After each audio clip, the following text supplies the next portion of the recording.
বাংলাদেশ সময় আজ ভোর ৫টায় যে ম্যাচটা শুরু হবে বিশ্বকাপের, যে ম্যাচ শেষ হবে ৯০ মিনিট পেরিয়ে হয়তোবা সকাল ৭টার দিকে।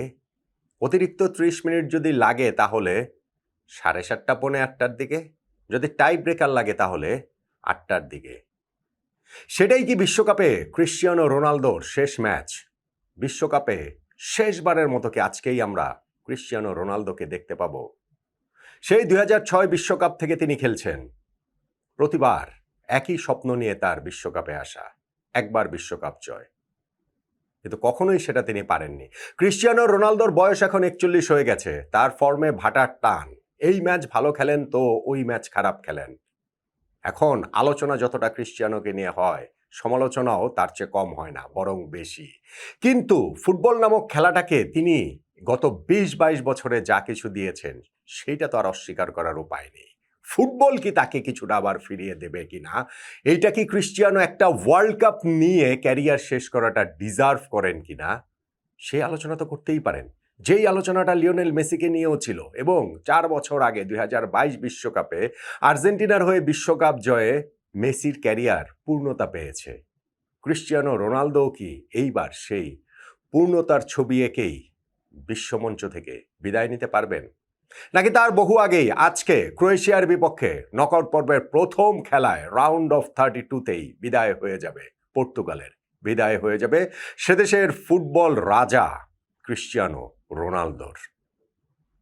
দেখুন, বিশ্ব ফুটবলের জন্য গত ২০-২২ বছরে ক্রিশ্চিয়ানোর যে অবদান, তিনি যা করেছেন, যেইভাবে এখানে হচ্ছে গিয়ে মানে সাফল্য দিয়ে, স্পেশালি হচ্ছে গিয়ে মেসি রোনালদো দ্বৈরথের মাধ্যমে, এগুলো সব কিছুই ধরেন আমরা জানি, এগুলো সব কিছুই বহুল চর্চিত। আমি শুধু ছোট্ট একটা স্ট্যাট বলি যে পর্তুগাল ফুটবলের জন্য ক্রিশ্চিয়ানো রোনালদো কি বা কতটা। ১৯৩০ থেকে ২০০২ পর্যন্ত ক্রিশ্চিয়ানো রোনালদোর আবির্ভাবের আগে যে ১৭টা বিশ্বকাপ হয়েছে, তার মধ্যে পর্তুগাল মাত্র ৩টা বিশ্বকাপ খেলেছে। ১৯৬৬ বিশ্বকাপ, ইউসেবিয়ার বিশ্বকাপ, যেখানটাতে পর্তুগাল তৃতীয় হয়ে গিয়েছিল। ১৯৮৬ বিশ্বকাপ, গ্রুপ পর্ব থেকে বিদায়, এবং ২০০২ বিশ্বকাপ, আরও একটা ক্রিশ্চিয়ানো রোনালদোর জাস্ট আসার আগে আগে। ২০০৬ থেকে ক্রিশ্চিয়ানো রয়েছেন পর্তুগালের সঙ্গে। অবভিয়াসলি তখনও তিনি এই ক্রিশ্চিয়ানো রোনালদো হয়ে ওঠেননি, কিন্তু ওই যে তার সময়কাল থেকে শুরু করে ৬ বিশ্বকাপের ৬টাতেই কিন্তু পর্তুগাল খেলছে।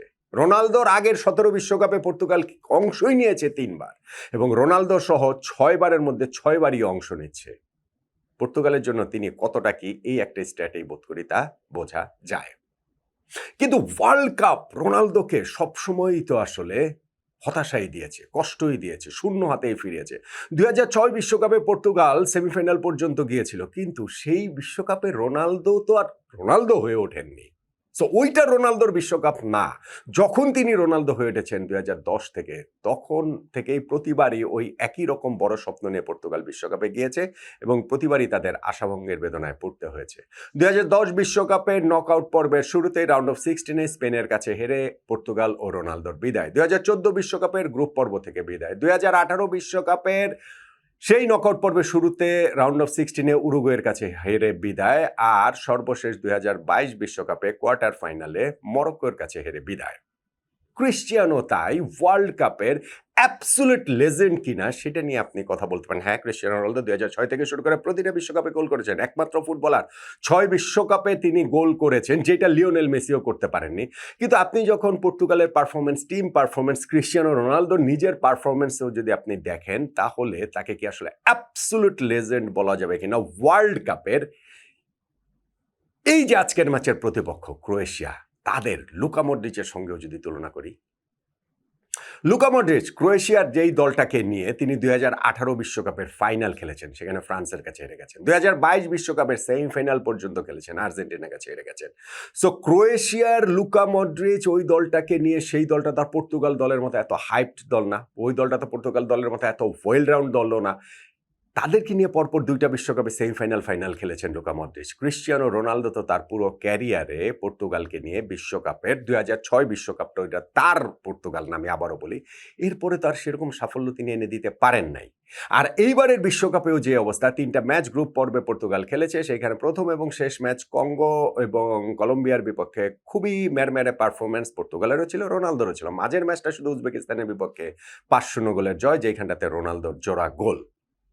আজকের ম্যাচটা তাই এই ক্রোয়েশিয়ার বিপক্ষে পর্তুগালের বাঁচামরা লড়াই সবগুলো দলের জন্যই তো তাই নকআউট পর্বে, আর রোনালদোর জন্য টুর্নামেন্টে টিকে থাকা, তার স্বপ্নটা বাঁচিয়ে রাখার লড়াই, সেইটা কি তিনি করতে পারবেন কিনা। 2022 বিশ্বকাপের কথা যদি আমরা মনে করি, নকআউট পর্ব যখন শুরু হয়েছিল, পর্তুগালের প্রথম ম্যাচ সুইজারল্যান্ডের বিপক্ষে, সবাই আমরা বিস্মিত হয়ে দেখলাম যে পর্তুগালের 11-এ ক্রিস্টিয়ানো রোনালদো নেই।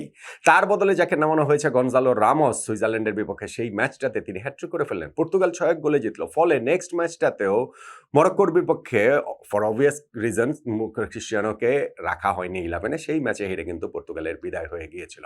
আজকে এই ক্রোয়েশিয়ার বিপক্ষে ম্যাচটাতেও কি ওইরকম কোনো কিছু দেখা যাবে কিনা, অন্ততপক্ষে আলোচনায় সেরকম কোনো কিছু নাই। অন্ততপক্ষে বিভিন্ন মিডিয়ার খবর এরকম কিছু নাই যে ক্রিস্টিয়ানো রোনালদোকে 11 থেকে ড্রপ দেবে, যদিও পর্তুগালের অপশনস এবার গতবারের চেয়ে অনেক বেশি। কিন্তু কোচ রবার্টো মার্টিনেজ এখনও আস্থা রাখছেন এই ক্রিস্টিয়ানো রোনালদোর উপরে। তিনি বিগ ম্যাচে, বিগ টাইমে একটা বিগ পারফরমেন্স তিনি উপহার দেবেন, সেই আশাটা তিনি করছেন খুব ভালোভাবেই। পর্তুগাল যদি আজকের এই ম্যাচটা জিততে পারে, তাহলে হয়তোবা কোয়ার্টার ফাইনালে রাউন্ড অফ 16-এ গিয়েই ইনফ্যাক্ট স্পেনের মুখোমুখি হবে। স্পেনের ম্যাচটা তো তার আগে হয়ে যাবে, সেটা রেজাল্ট আমরা জেনে যাব। সো স্পেন ভার্সেস পর্তুগাল, সেইটা হবে আরেকটা মাউথ ওয়াটারিং ক্ল্যাশ। সেই দিকে যেতে হলো রোনালদোর বিশ্বকাপ জয়ের ক্যারিয়ারের একমাত্র অধরা স্বপ্ন পূরণটা যদি সেই জায়গাটা টিকিয়ে রাখতে হয়, তাহলে আজকের ম্যাচটা আসলে তাকে জিততেই হবে।